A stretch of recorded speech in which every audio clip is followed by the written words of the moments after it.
Hi, my name is Kevduit, but you can call me Kevduit. Most people do. You see, here in ESO, life is simple. You discover who you are, you break out of the wailing prison where souls are tormented, and then you are released into a zone where the chat is so mature and beautiful that I feel new and refreshed every time I read it. But now what comes next? Well, that's what I'm here for. Hi, I'm Kevduit. Wait, I already said this part. I'm here to teach you how to level up to level 50 in less than 6 hours. That's witchcraft. Lies. That's impossible. I've been level 22 for 2 years now. And that's just cause you're a failure. Today, we're entering a leveling process in which you shall melt your brain because of how boring it is, but you know that it must be done. You know how in real life you eat nails in order to make yourself stronger faster? Well, in Elder Scrolls Online, there's a similar activity to get yourself leveled faster, and that process, my soon-to-be brain-dead comrades, is grinding. Now, for those of you that are just starting this game with your first character, this process might be a tad bit more difficult as you need to come into possession of items that can be quite costly, but for those of you that are leveling up another character, first of all, you're a big nerd. Second of all, you'll want to get a few things before you head out. First off, and most importantly, you need to break free.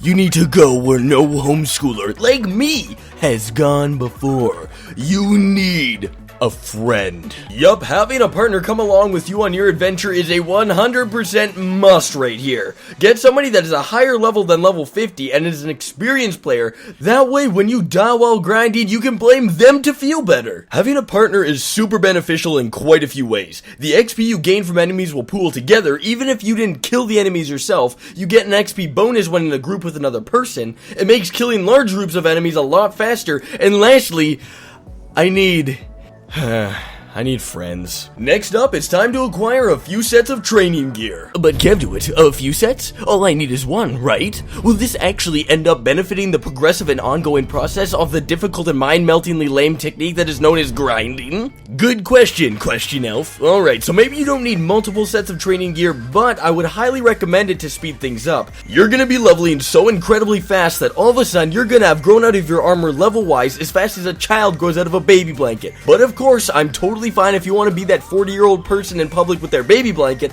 but for myself, I have a new set of training armor for every 10 levels. That way, by the time my armor is getting broken and worn out after a 10-level grind, I can easily swap it for a much better set. For those of you that don't know what training armor is, it's a trait that increases the percentage of your experience gained from killing enemies, and trust me, you're gonna need it for grinding.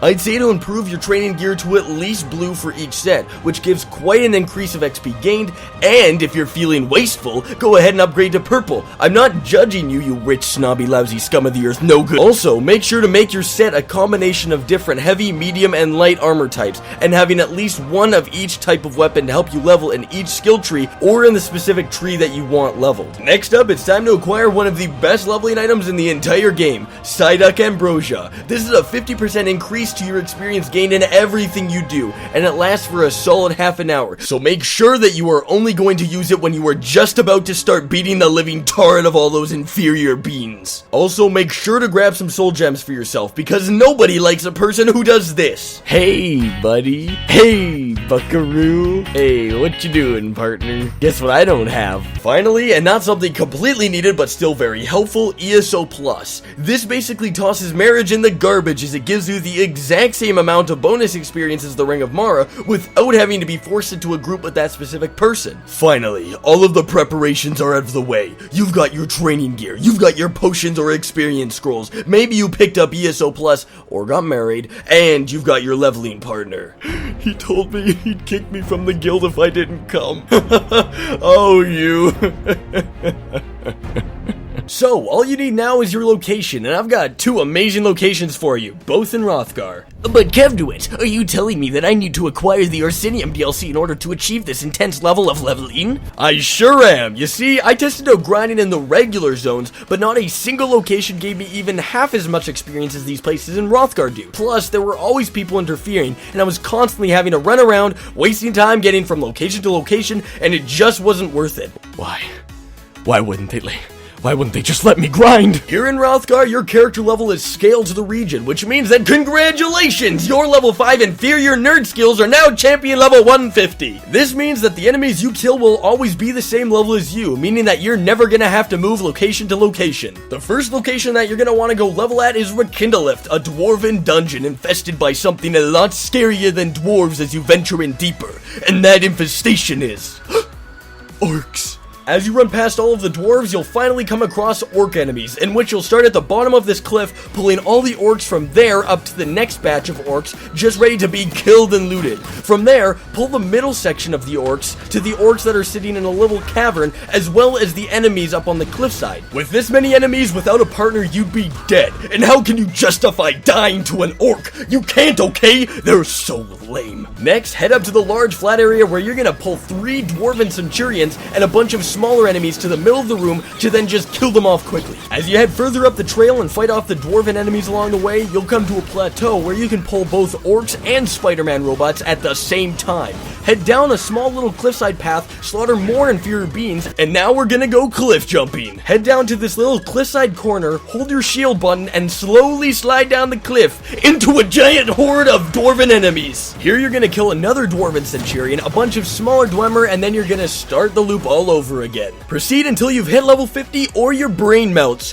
whichever comes first. For our next and final grinding location, you must head to Frostbreak Fortress, in which, if you haven't yet, you'll need to complete the quest to get inside the fortress by talking with this nerd outside. Frostbreak is definitely my second choice for grinding, used if my first choice place is too crowded, simply because you just don't get as much XP. After you enter the fortress, the map inside will look like this. I spent countless hours perfecting this absolutely beautiful drawing of the route that will gain you the most amount of XP as you tear your way through the weak dork orcs within. The enemies respawn in here quite quickly, as it is a story quest area as well, so more than likely you're gonna encounter other people running around in here as well, but probably not for the grind. But if they are there to steal your grind location, well, Fregland knows what happens to these kind of people, don't ya, Fregland? Both of these areas give you an insane amount of experience when combined with all of the stuff that you gathered for the grind, and will easily, and yes, I've done this twice before now, so I would know, get you to level 50 in roughly 6 hours. But wait, there's more! Do you want to get to champion level 160 from level 1 in less than 30 seconds? It's easy! All you have to do is call this number, put on your favorite hat and pants, head out into a mud crab-filled beach, and you